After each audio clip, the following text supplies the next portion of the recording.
Alex McCord, and welcome to The Real Deal on thestir.com. Today we are discussing The Real Housewives of New York City, Season 6, Episode 13.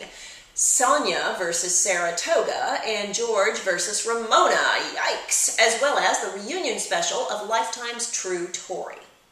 Let's start with New York, and let's rip off the Band-Aid, shall we? Wow. I have to tell you, after watching last night, I felt like one of the moms in a John Hughes movie. You know, where you go away on a trip and the kids throw a party and you come home to the house trashed with crazy people swinging from the rafters. I felt like that's what the show's become. It's what it feels like watching New York as a former cast member. It's not fabulous anymore. It's psycho. But let's get on to the meat of the episode. Drunk Sonia and disgusting George. Up in Saratoga, it is clear to me that the producers did not give the ladies betting money. They would have paid for the trip, but I think they probably got out of giving every lady $50 to bet with by saying that they didn't need to bet, they didn't have to. Perhaps it was an attempt to shake the trees for drama, to see maybe who couldn't afford to bet, or who didn't want to, or who acted like a diva that they weren't being given money, and then they could possibly use the diva behavior for something else on screen. I'm thinking that Sonia bet her $2 for a reason, which made it all the more sad when all the other ladies won. No wonder Sonia got drunk and left the party. But then, she was left at Saratoga by the other ladies and the producers? Now, certainly there would have been a production car to get her back to the house, but I don't think we've ever seen that before. There was a gloves-off, uncaring apathy on both the cast and the crew to just leave Sonia at the racetrack. I don't think that would have happened in previous seasons, not even with Jill and Bethany. There was one character that did not seem sad and pathetic this week, even when crying after being insulted by Ramona, and that was Cody, George's fiancé. I really liked her. And I wondered whether she was being floated as potentially the first African-American New York City housewife. She could be a friend of, easily, and if she actually marries George, perhaps she could become a full-fledged cast member.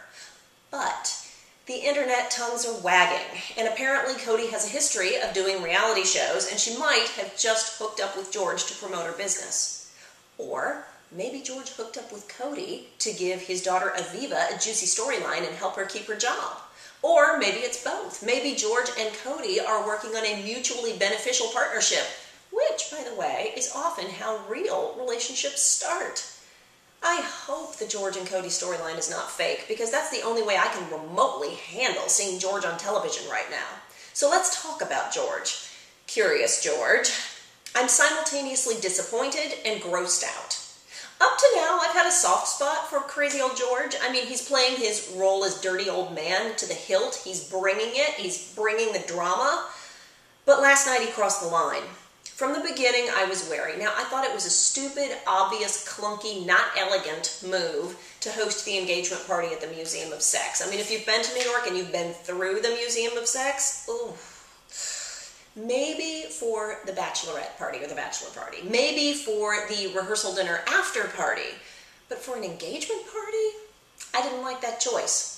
Now, when George sat down with Ramona later, it all began well. George did the perfect thing by apologizing for last season when he showed up at the lunch and Ramona threw him out. Then Ramona apologized for making the comment about Cody's parents, and I thought it was all going to be great. But somehow it all went downhill from there. Ramona begged George to let Cody go because of her age. And then he called her a racist, and somebody threw out the label pedophile. And then George threatened to do sexual things to Ramona's corpse when she dies. I wanted to turn off the TV and go take a shower. I mean, I wouldn't be watching, except it's part of my job. Today, The Real Housewives of New York City doesn't even remotely resemble where it started. I mean, forget being a former cast member, simply as a viewer. I don't want to see these crass, disgusting arguments. And I don't want to see angry drunks either. Sonia, when she's a happy drunk, is fun to watch. That's cute. But when she's an angry drunk, I'm not interested.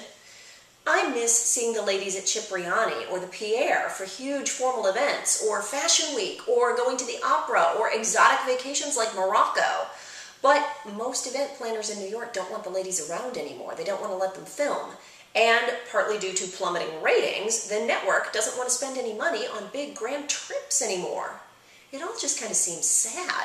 And today, Naughty But Nice Rob reported that Bravo are considering dumping half the cast again for next season. So, should they do a casting bloodbath, or should they just cancel it? Let's take a left turn over to Lifetime, where I watched the reunion of Tori Spelling and Dean McDermott's season of sharing their marital discord over on True Tori. I finally got it. Tori and Dean wanted their own televised therapy experience, but they didn't want to compete for camera time or the counselor's attention by doing a group show such as VH1's Couples Therapy or WeTV's Marriage Boot Camp. They had the counselor's undivided attention to work out their issues. Now, I still think that a lot of what motivated Tori and Dean to do this show was money and their next job and staying on television. But having done couples therapy myself, there is a therapeutic element. Let me tell you why. Every time you film reality TV, it's like Groundhog Day. You live the experience once in real life, and then 6 months later, you relive the whole thing when it airs on television. If you're doing a docu-soap show where real-life events get twisted and edited beyond all recognition for drama, that can be soul-destroying to watch. But on the therapy shows, if the editors are just cutting for time and they're not changing the course of events in the editing suite, then it can be therapeutic because you're getting to watch how you spoke, how you reacted to your spouse, to the therapist, how you handled it. It's a whole second layer of therapy. For that reason alone, I can understand why Tori and Dean would do it. But let's also talk about the kids. They have been slammed for allowing their children to be filmed as part of this show. Now, it may seem completely weird, but I agree with Tori saying that they sheltered the kids. Go with me here.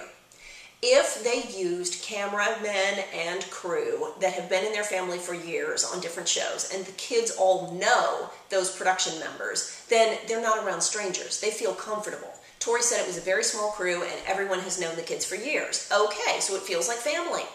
Then they're probably not watching the show.